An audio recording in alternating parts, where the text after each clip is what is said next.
want to start off by asking you a question this morning. How many of you, despite what you see what's going on in the economy, despite the fact that there's many businesses that are going out of business, how many of you really, really want to win? Raise your hand if you want to win. I want you to shake your hand at the person on your right and your left and say, I want to win. Absolutely. Absolutely. Here's what I know. Here's what I know, and here's what I know about you. You see, it takes a special type of individual on a Friday morning that's going to wake up, get dressed, and come to an event like this. So because I know that, there's really only two types of individuals in this room. Number one, there are winners. And the second type of individual in this room are winners who are still trying to figure out exactly how to win. How many of you agree with that statement? Raise your hand. Absolutely.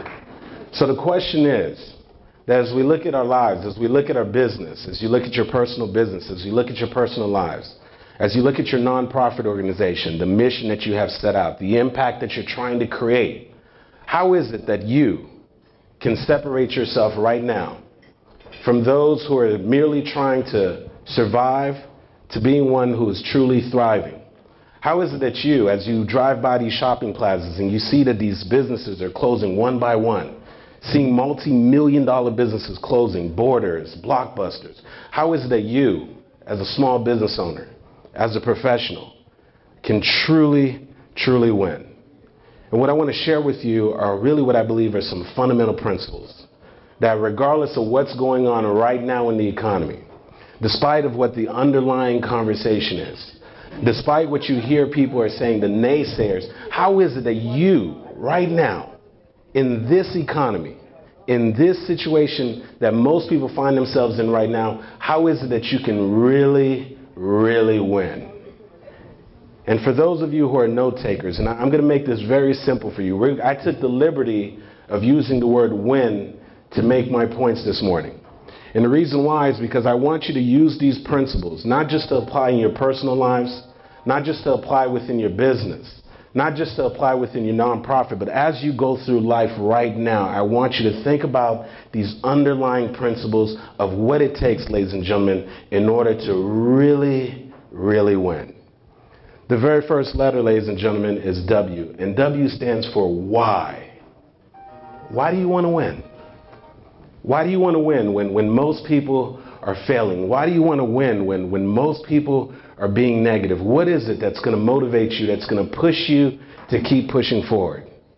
Because here's what I know, that unfortunately, especially in this type of environment, there's going to be some setbacks. Yeah, there's going to be some challenges.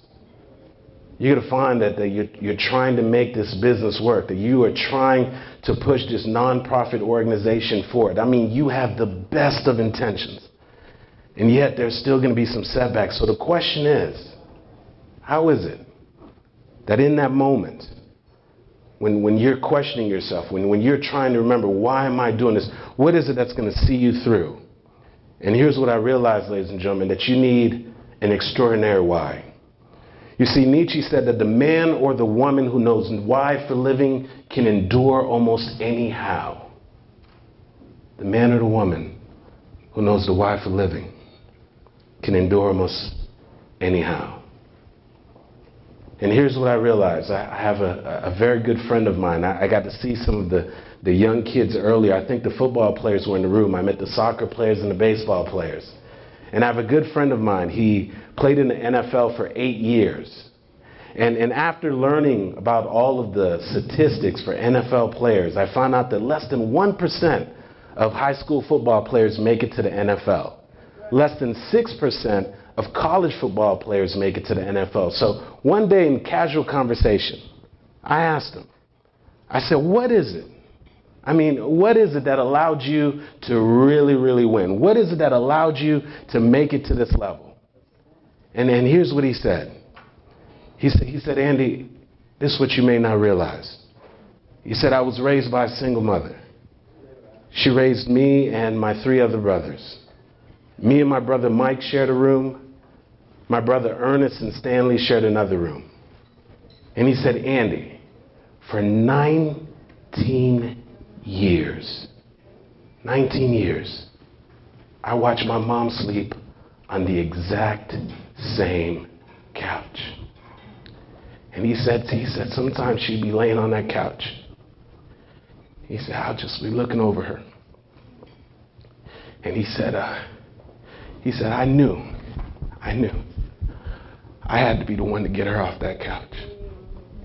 And he said, every time I got on that football field, every time I got an injury, every time things got tough, he said, I knew that I had to get my mom off of that couch. And he said that's what got me to the University of Florida.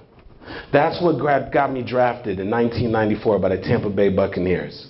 And he said with my signing bonus, the very first thing that I did was buy my mom a house in Plantation, Florida to get her off that couch. And what I say to you is maybe you don't have a mom who's sleeping on the couch right now. But what is it that's going to make it worth it for you? That when life throws these challenges at you, when you're hearing this negative press, that what is it that's going to allow you to see your way through?